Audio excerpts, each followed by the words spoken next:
jërë ngeen jëf. Monsieur le ministre de la Culture, Messieurs les ministres, Éminence, le représentant du Khalife général des Mourides, Seigne Mountakha Bassirou Mbacké, Monsieur le coordonnateur de la Semaine du patrimoine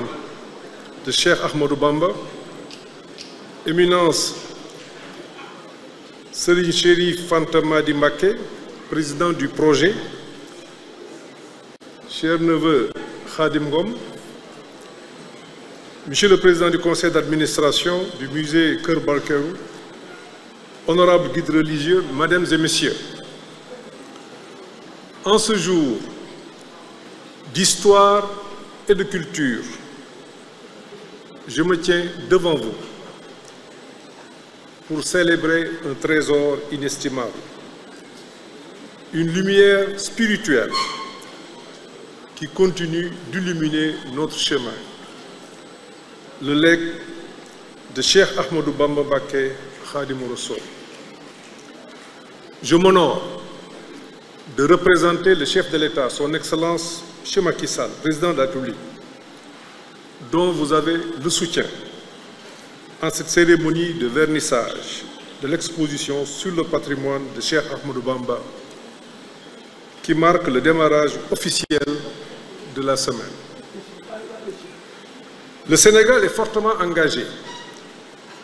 par la sauvegarde de son patrimoine et s'y est attelé depuis fort longtemps en faisant inscrire ces éléments culturels sur la liste représentative de l'UNESCO et en menant des inventaires réguliers. À ce titre, il me plaît de rappeler que le dernier inventaire pilote réalisé dans le cadre du programme national d'inventaire du patrimoine culturel immatériel a permis d'inscrire 59 éléments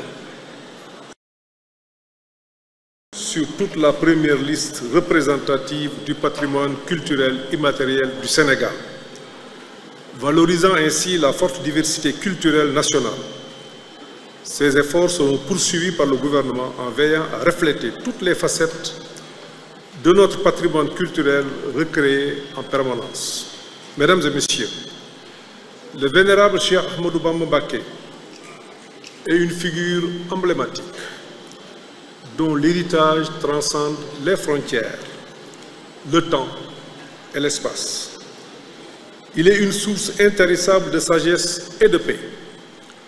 Le Cheikh nous enseigne que la véritable richesse réside dans la foi, la tolérance et la bienveillance envers autrui. Ce sont là les socles des fondations du mouridisme qui s'est imposé comme la marque sénégalaise la mieux vendue à travers le monde. Son legs riche et fécond s'épanouit comme un jardin luxuriant offrant à l'humanité une opportunité unique de transcender les divisions et de construire des ponts entre les cœurs. Le patrimoine de Cheikh Ahmadou Bamba, telle une mélodie enchanteresse, résonne dans nos âmes, rappelant la puissance de l'amour et de la compassion. Ce patrimoine favorise un imaginaire qui a définitivement triomphé des égoïsmes pour s'épanouir dans le partage et la solidarité qui fondent l'altérité religieuse et sociale au plan national et international. C'est fort conscient de la valeur inestimable du legs de Cheikh Ahmadou Bamba que le président Macky Sall a instruit le ministre de la Culture pour inscrire la mémoire iconographique de Cheikh Ahmadou Bamba Khadimou Rassoul sur la liste représentative du patrimoine culturel immatériel de notre pays. En méditant sur la vie et les enseignements du Cheikh Ahmadou Bamba, nous découvrons une source infinie d'inspiration. Inspirons-nous de sa vision pour bâtir un monde où la paix, la justice et la solidarité prévalent. Un monde où chaque individu est respecté pour sa diversité et où la coexistence pacifique est le leitmotiv de nos actions. Célébrons ensemble cette semaine du patrimoine de Cheikh Ahmadou Bamba, une semaine dédiée à l'éducation, à la compréhension mutuelle et à la préservation de ce précieux héritage qui nous enseigne que la véritable grandeur réside dans le service désintéressé envers l'humanité, dans la recherche constante de la connaissance et dans la quête inlassable de la paix intérieure. Le Magal de Touba en est une parfaite illustration. D'ailleurs, nombreux sont les acteurs qui demandent l'inscription des expressions et pratiques culturelles du Magal de Touba. Mesdames et messieurs, pour clore mon propos, je vous invite à réaffirmer notre engagement envers les valeurs universelles que Cheikh Ahmadou Bamba, El Hadji Malick Sy, Baye Niass, Cheikh Bou Kounta, etc. ont incarné avec tant de grâce. Célébrons cette opportunité exceptionnelle de nous unir, de transcender nos différences et de bâtir un avenir religieux, radieux, basé sur l'amour, la tolérance et la compréhension mutuelle. Que la semaine du patrimoine de Cheikh Ahmadou Bamba Mbacké soit le point de départ d'une ère nouvelle, où son héritage continue d'illuminer nos vies et d'inspirer les générations futures. Je vous remercie. mbokku jullit yi maa ngi leen di ginnaaw bi ñu jullee bi ñu sante yàlla julli ci yonent bi sallallahu taala alayhi wa sallam ñu santati Serigne Touba di wax jërëjëfate Serigne Touba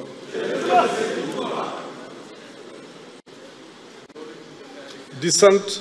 di ñaanal Sëñ Muntaxa yàlla na fi yàgg te wér maa ngi koy wax léegi sëriñ bi ma dend lii xéewal la sunu boroom bi ñuy defal ñu daje fii tey ci lii nga xam ni lu rëy la ci Sénégal moo tax président Macky Sall li nga xam ni Sénégal daf ko ñor jàmmi Sénégal dëppoog la nga xam ni moom mooy jàngale Serigne Touba mi ne na ci gouvernement bi taxaw lépp lu ci war ñu def ko lii nag jàngale la ndax photo yi mënoon naa yàqu mënoon naa réer booboog léegi yàgg na yàlla ci mbaaxam delloosiwaat photo yi fii ci Sénégal muy nag jàngale bu rëy daa mel ni sunu boroom daf ñu ne li nga xam ni maam yi bàyyi nañ ko fi rawatina ku mel ni Serigne Touba ngalla bu leen ci wàcc topp leen ci loola man de jàngat boobu laa ci am mooy li nga xam ni ñoo ko moom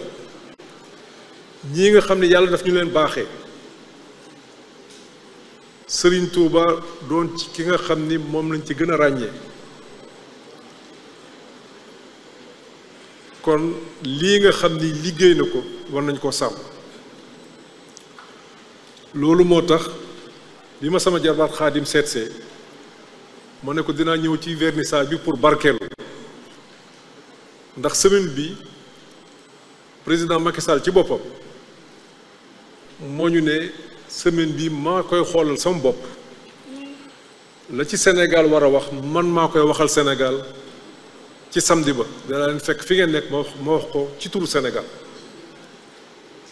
kon dañuy néegani ko ba bés boobu rek xam naa ni message du président mooy doon message bi nga xam ni moom moo gën a xóot gën a sori message bi dëppoog lii nga xam ni yàlla defal nañu ko tey dinañ ci barkeelu nag Xaadim bii moom dinaa ko yóbbaale waaye dinaa ut yeneen juróom-ñeent bàyyi koog yéen def ko it muy barkeelu ndax ñaari mbir lii ku nekk ci ñun war na koo am kon sama salon ci ginnaaw dinaa ko fa def waaye dinaa fexe nag ba signature du Sëriñ Muntaxa bi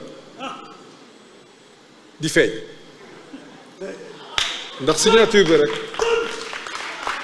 ni ko Mbàkke yu waxee léegi sëñ Mbàkke yu man mii jaral na maa joxe sama jëmm ku nekk nag ak li nga tolloo kon may sant mbooloo mi yëpp